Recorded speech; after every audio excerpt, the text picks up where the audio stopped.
was my wife. You Wookiee sack of. Harrison Ford has spent more than 5 decades as one of the most recognizable faces in the world, yet he has spent almost as long refusing to talk about his personal life. He built Han Solo out of a swagger that felt effortless. He built Indiana Jones out of a wink that made danger look like fun. But ask him about his marriages, and for most of his career, the easy confidence disappeared. He deflected, he joked, he changed the subject. It has taken decades, 3 marriages, 1 very public affair, and the loss of someone he loved for Harrison Ford to say, plainly, what he actually thinks about love, regret, and the price of the life he chose. This is the story of how he got there. Harrison Ford was born on July 13, 1942, in Chicago, Illinois, the son of Dorothy, a former radio actress, and Christopher Ford, an actor turned advertising executive. His mother's family was Ashkenazi Jewish, with roots reaching back to Minsk, while his father's side was Irish Catholic. When people asked young Harrison what religion he was raised in, he liked to answer with a joke, Democrat. Underneath the humor was something true about his upbringing. His parents raised him to question institutions rather than defer to them, and that instinct followed him into adulthood, including into the way he handled fame. He was, by his own account, a late bloomer. He joined the Boy Scouts and rose to the rank of Life Scout, an experience that decades later found its way into Indiana Jones and The Last Crusade, when Steven Spielberg wrote a young Indy as a scout himself. Ford went to Maine East High School in Park Ridge, Illinois, where he became the first voice broadcast on the school's new radio station and served as its first sports announcer. Even so, acting wasn't calling to him yet. He enrolled at Ripon College in Wisconsin, majored in philosophy, and only took a drama class in his senior year to force himself out his own shyness. That single class changed the direction of his life. After a season performing summer stock with the Belfry Players in Wisconsin in 1964, Ford made a decision that would define the rest of his life. He packed up and moved to Los Angeles. That same year, before Hollywood had any idea who he was, Ford married his college girlfriend, Mary Marquardt.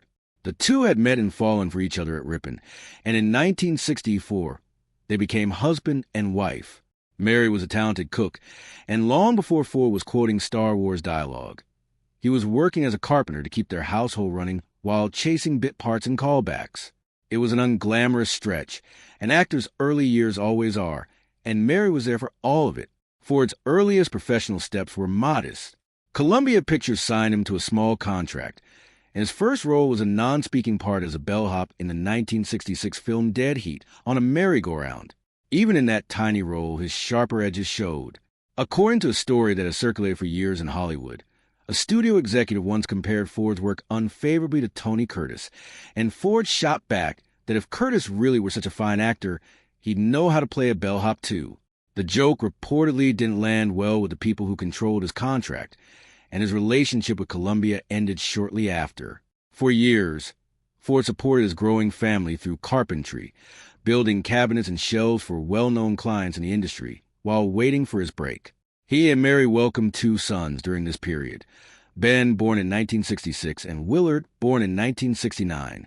Mary balanced raising 2 young boys with her own passion for cooking, a skill that would eventually become her career, and later, her son Ben's as well.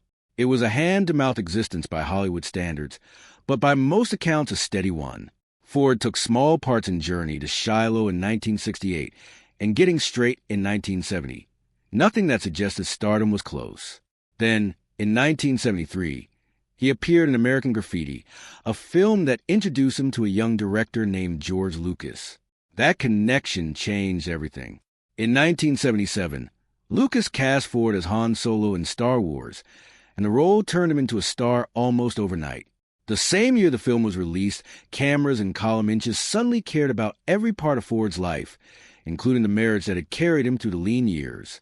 According to accounts published in the years since, Ford's growing fame and time away from home put real strain on his marriage to Mary. Reports have long suggested Mary eventually learned that Ford had become involved with his young Star Wars co-star, Carrie Fisher, during filming. Mary herself never gave detailed public comment on that chapter, choosing instead the same privacy she maintained throughout her life. What is documented is the outcome, After 15 years together, Ford and Mary Marquardt divorced in 1979. Years afterward, Ford was remarkably direct about how he viewed that period of his life. Speaking to The Guardian, he described the end of his marriage to Mary as the biggest regret of his life, tying it to the choices he made in pursuit of his Hollywood career. It's a rare moment of Ford naming something as his fault rather than simply as something that happened to him, and it stands as one of the more honest things he has ever said publicly about his personal history. Mary, for her part, chose a different kind of life after the divorce. She stayed out of the press, built a respected career as a chef, and remained close to their sons. Ben Ford grew up to become a chef and restaurateur, eventually owning Ford's filling station, a gastropub at Los Angeles International Airport, a clear echo of his mother's influence. Willard built a career in business, running the Ludwig Clothing Company. Despite the divorce, Ford has continued to support Mary as she has dealt with serious health struggles later in life, including reportedly buying her a home and remaining, in her own words, like family to her.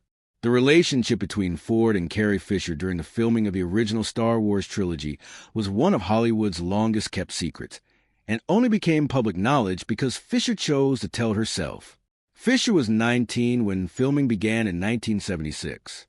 Ford was 33, already married and already a father, too.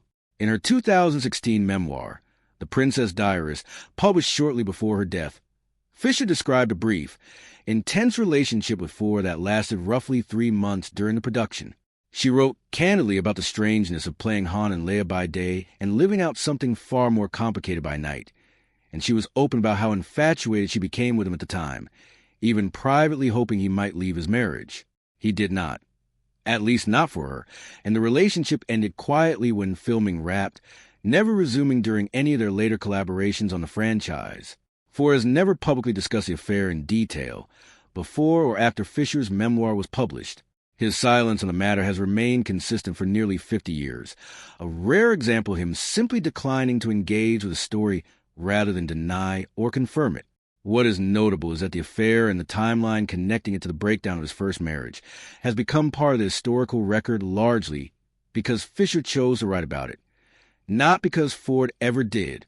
Ford met his second wife, Melissa Matheson, in 1976 on the set of Apocalypse Now, where he had a small role as Colonel Lucas. Matheson was working as a production assistant at the time and had aspirations of becoming a screenwriter. The two connected immediately, but their romance didn't begin in earnest until 1982, a few years after Ford's divorce from Mary was finalized.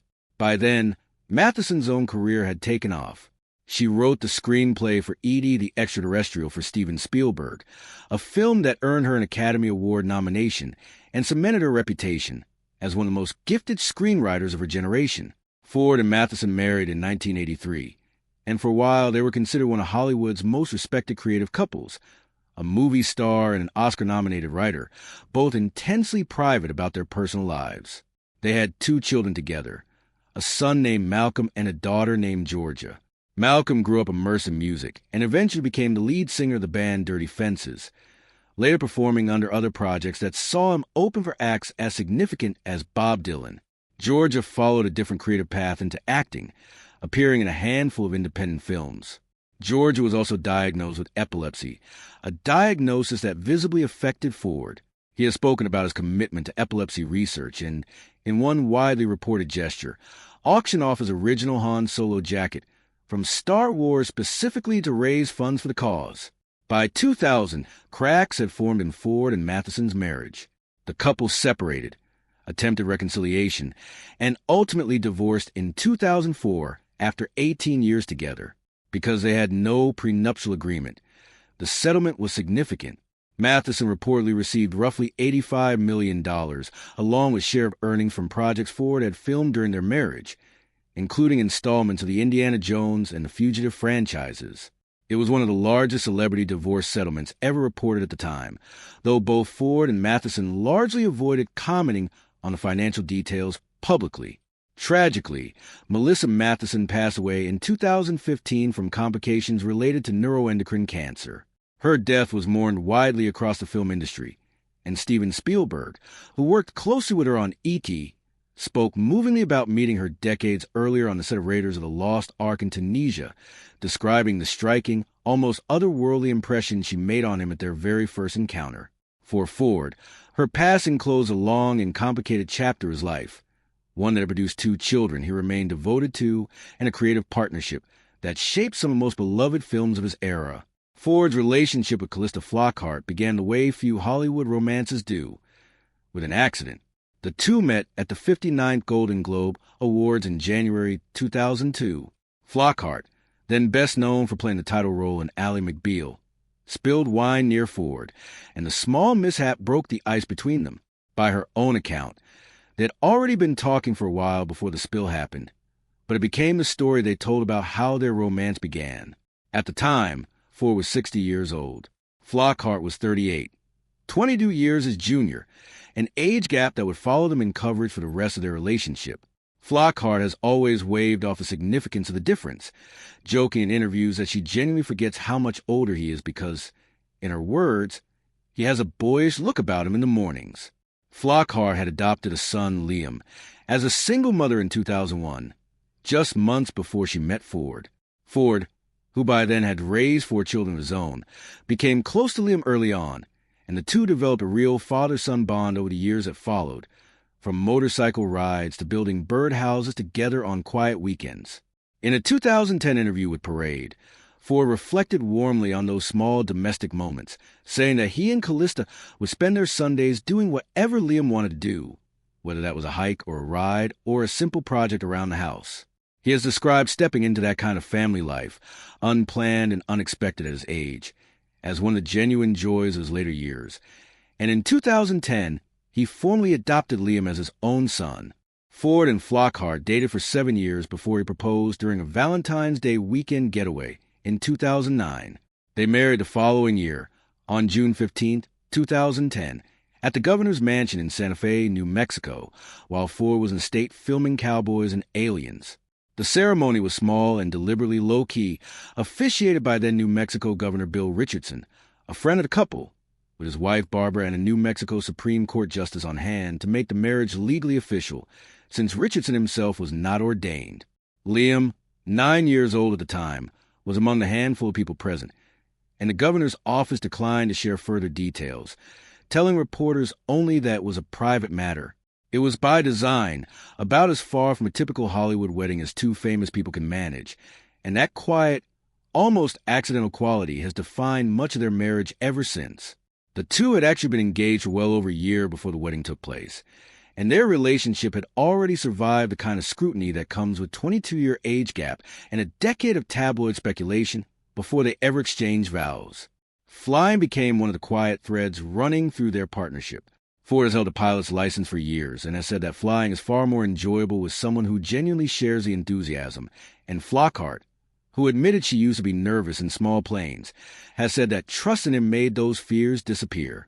That shared comfort in the air became a recurring feature of their family life together. One more example of how their relationship built itself around ordinary shared interests rather than public spectacle. This is where the story moves from documented fact into the territory the title of this piece is really pointing toward. What Harrison Ford has actually chosen to say, in his own words, about marriage and love later in his life. And the honest answer is that Ford has said more about this than his reputation for privacy would suggest, just not in the form of some single dramatic confession. It has come out in pieces, across interviews, over years. Speaking to Hello Magazine, Ford described romantic love as one of the most exciting and fulfilling experiences a person can have, and made a point of saying he believes there is room for that kind of love at any stage of a person's life. That is a meaningful statement coming from a man who found lasting stability with Flockhart only in his 60s, after 2 marriages that ended in divorce, and, by his own admission to The Guardian, at least one regret he has carried for decades. It suggests a man who does not see his earlier failures as proof that love wasn't worth pursuing again, but rather as the cost of getting there. At the 2023 Los Angeles premiere of Indiana Jones and the Dial of Destiny, Ford gave one of the more openly emotional public tributes of his career, telling the audience that his life had been made possible by his wife's support of his passions and his dreams, and thanking her for giving his life purpose and meaning. It was a rare moment of Ford, a man famous for underplaying everything, choosing sincerity over deflection in front of a room full of cameras. Earlier that same award season, at the Cannes Film Festival, seating arrangements had placed Flockhart behind him during his standing ovation, and Ford, visibly aware of it, simply smiled and accepted it, a small, almost throwaway moment that nonetheless said something about how comfortable the two of them are letting the spotlight land unevenly between them. Their relationship has weathered real hardship, not just tabloid speculation. In 2015, Ford's vintage World War II-era plane suffered mechanical failure and crash-landed on a Los Angeles golf course, fracturing his pelvis and putting him in the hospital. Flockhart rushed to be with him, and months later she told reporters she remained completely supportive of his flying, saying plainly that because he loves it, she loves it, and she supports him fully. It is a small quote, but it captures something true about how their marriage seems to function. Not without fear, but without resentment. It's worth pausing on just how long Ford's career